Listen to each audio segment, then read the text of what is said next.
O que é nexo técnico-epidemiológico, o que é nexo profissional e como que eu faço para contestar isso no INSS. Vamos ver, o nosso tema é?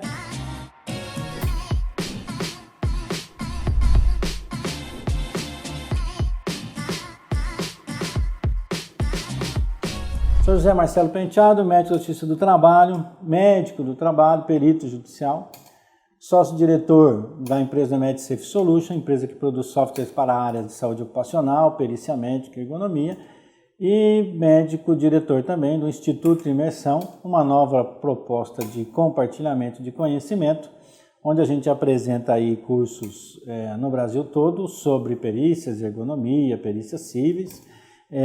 Estamos também com o nosso projeto de ensino à distância, que você poderá ver no nosso site, no Instituto Imersão, sobre cursos que você pode fazer online também. Muito bem, nós vamos falar um pouquinho sobre nexo técnico-epidemiológico e nexo profissional, que não são a mesma coisa. O nexo profissional, ou o nexo do trabalho, ele está relacionado lá com o decreto, não vamos entrar muito em número, mas é o decreto 3048/99, na sua lista A e B, que vai falar sobre as doenças que podem estar relacionadas ao trabalho. Esse foi um critério aplicado durante anos na Previdência Social, onde ele diz o seguinte, esse nexo profissional. Olha, a exposição a amianto vai ocasionar tais tipos de doença. A exposição ao ruído vai ocasionar a perda auditiva. A exposição ao chumbo vai ocasionar tais tipos de doença. A exposição à umidade vai causar tal tipo. Então, ele está dizendo lá nesse decreto que se eu tiver exposto a determinado risco, quais são as doenças que vão causar. É uma lista muito grande que todo médico deve estar lá sempre vendo e está disponível aí na internet para quem quiser ver. E tem a lista B que é o contrário, que ele vai falar assim, tal doença pode ser ocasionada, então a primeira está dizendo assim, tal risco ocasiona tal doença. A lista B ela diz assim, tal doença é ocasionada por tais riscos. Então, por exemplo, lesões de ombro, síndrome manguito rotador, capsulite adesiva, quais são os riscos que podem ocasionar? Posturas inadequadas, gestos respectivos, vibração. Então ele vai dizer lá, olha, estes riscos essa doença ela é causada por esses riscos. Aí o que faz o médico da Previdência Social? Ele analisa. A pessoa chegou lá com uma determinada lesão, existe este nexo profissional? Poxa, existe. Então ele pode ir lá e vai lá, estabelece como B91. Então assim, quando a pessoa se afasta no INSS, ela se afasta ou por B31 ou por B91. O que é o B31? Que é auxílio doença previdenciário. É aquela doença comum que não está relacionada ao trabalho. E o B91 é auxílio doença acidentária. É aquela que fala assim, olha, esta doença está relacionada ao trabalho. Então ele pode estabelecer pelo chamado nexo profissional. E ele é muito legal, ele é muito empregado pelo pessoal da Previdência Social e eu também utilizo muito desse nexo profissional do trabalho nas minhas perícias judiciais, porque às vezes você pega uma doença que não é muito comum, primeira coisa que você vai investigar, vai lá na lista A e B do decreto 3048 e vê quais são as causas, né? Ah, teve uma neoplasia de intestino. Ela chega e fala assim, ele tem esse câncer de intestino e está relacionado ao trabalho. Você fala assim, não, câncer de intestino não vai estar relacionado ao trabalho. Opa, na hora que você olha lá no decreto, você vai ver que existem algumas substâncias químicas que estão intimamente relacionadas com tumores do aparelho digestivo. E ele pode ter essa exposição lá no trabalho dele. Você, médico do trabalho, veja os produtos químicos que você tem na sua empresa, dê uma olhada se ele está dentro deste decreto relacionando as doenças com esse produto químico com alguma determinada doença e faça parte do seu PCMSO além de você evitar, né, não deixar a pessoa ter a patologia, tomar todas as medidas preventivas, deixar abaixo lá do nível de ação, usar os equipamentos de proteção individual, treinamentos, etc. Também fazer o seu acompanhamento com exames periódicos, nesses casos específicos. Então, o nexo profissional é muito legal. Mas inventaram o tal do nexo técnico epidemiológico. O que é o abençoado do nexo técnico epidemiológico? Está lá no decreto 6042, em que fizeram um levantamento estatístico e dizendo o seguinte: determinadas empresas têm determinadas doenças mais comuns nos seus afastamentos previdenciários. E aí eu comparo uma empresa A com uma empresa B. Essa empresa A, ela tem muita patologia do CIDM, por exemplo, que são as doenças osteomusculares. Em comparação com essa, ela tem 4 vezes mais do que essa. Eu falo assim, então esta empresa, esse CNAE, Código Nacional das Atividades, esta empresa ela tem um risco muito maior de ter doenças osteomusculares do que essa. Então, fizeram este dado estatístico e chegaram ao chamado nexo técnico epidemiológico. Ele é legal? Ele é legal. Ele funciona? Para muita coisa funciona. Ele tem erro? Tem. Esse erro não elimina as coisas legais dele.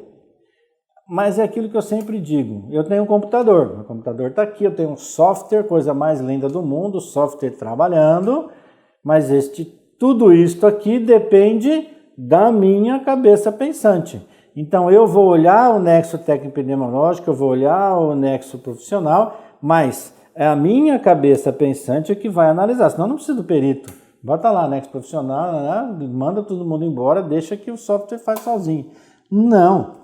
A cabeça nossa por trás ela é a mais importante. Então, o grande problema do nexo técnico epidemiológico é que ele não separa. Por exemplo, eu tenho lá no CID de frigoríficos, por exemplo. Frigorífico tem um monte de CID-M lá. Então, os lesão de ombro, cotovelo, punho, porque o cara trabalha lá com repetitividade, postura e tal.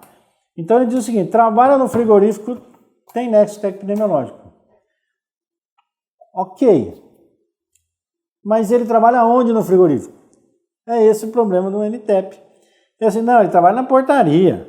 Mas na portaria não tem risco nenhum. Então, apesar de ter o nexo epidemiológico, o perito não vai estabelecer o nexo, porque o cara trabalha na portaria sem risco.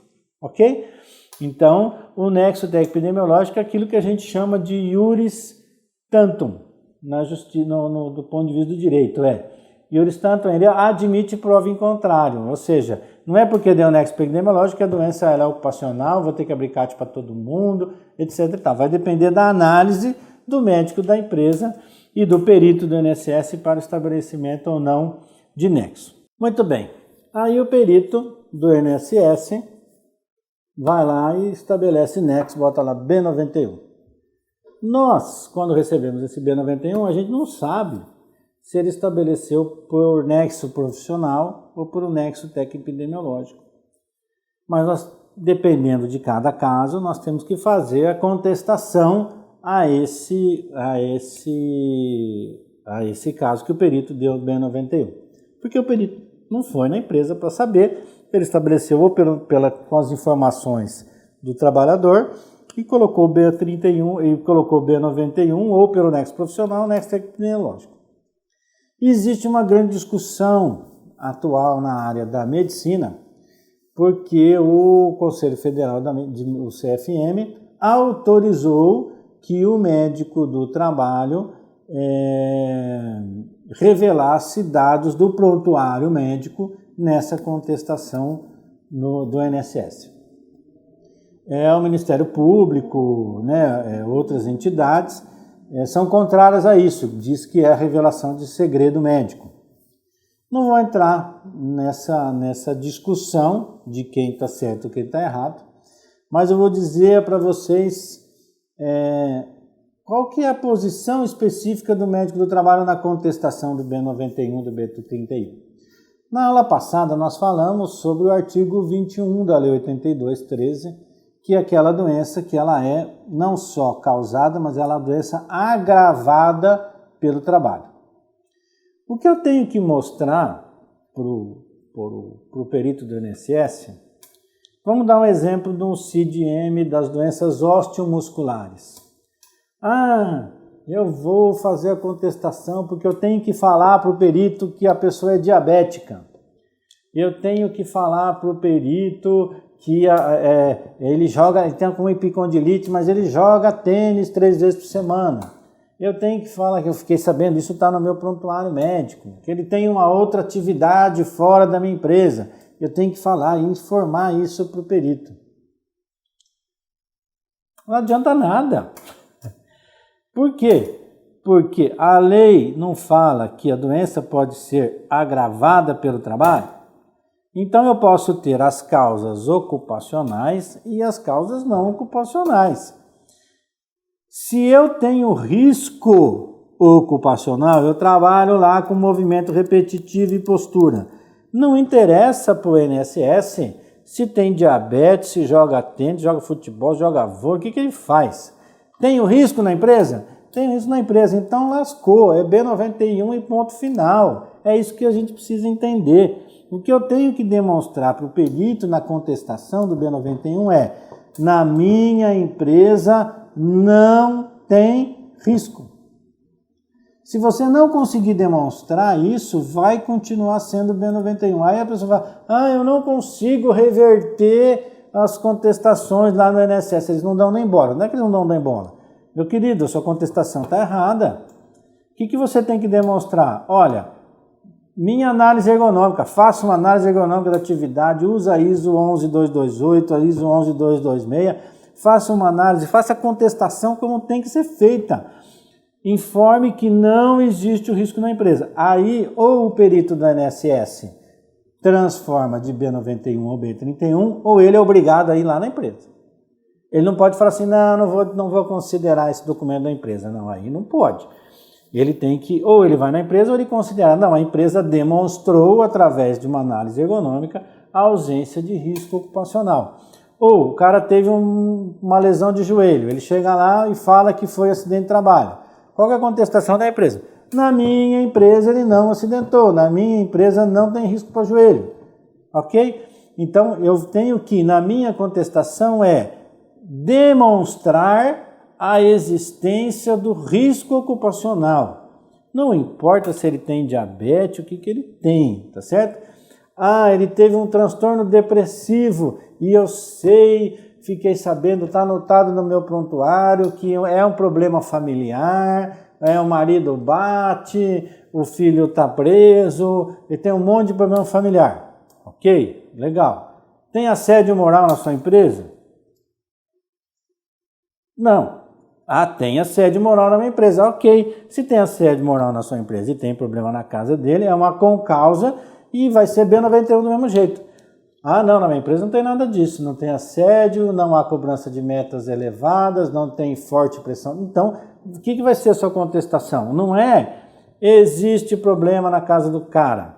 A sua contestação senhor perito do INSS, na minha empresa nós não temos cobrança de metas elevadas, não há assédio moral, não há assédio sexual, não há forte pressão temporal, não tenho nada disso. Então, se eu não tenho nada disto, o perito não tem como manter o B91, ele vai para o B31, tá certo? Então, eu não vejo, o que eu digo é o seguinte, eu não vou entrar na discussão, o CRM hoje libera para você falar sobre o prontuário médico.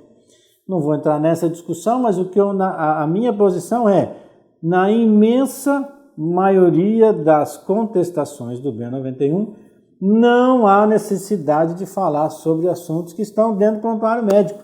Eu vou informar se tem ou não o risco. Agora, meu querido, você tem um risco? Não tem jeito. Você tem um risco, não tem nem como você contestar. Porque aí você está sendo também... Se você tem um risco, você sabe que tem um risco que você está contestando, aí eu vou dizer, você, como médico do trabalho, não está sendo um bom médico do trabalho. Porque a sua função principal dentro da empresa é proteger a saúde do seu trabalhador e garantir os direitos que a legislação faz ao nosso trabalhador. Então você não pode contestar um B91 quando você realmente sabe que aquela doença tem um fundo de nexo de causa ou um de nexo de concausa com o trabalho. Muito bem, é isso que eu tinha para falar sobre esses tipos de afastamento. Estamos encerrando a nossa segunda temporada de O Tema É e vamos preparar aí futuramente mais temas. Espero que vocês tenham gostado dessa temporada nossa e vamos em frente. Pessoal, muito obrigado por tudo, muito obrigado pelos likes que vocês têm dado para a gente, o retorno que a gente tem recebido nesses episódios que a gente tem feito. Até a próxima!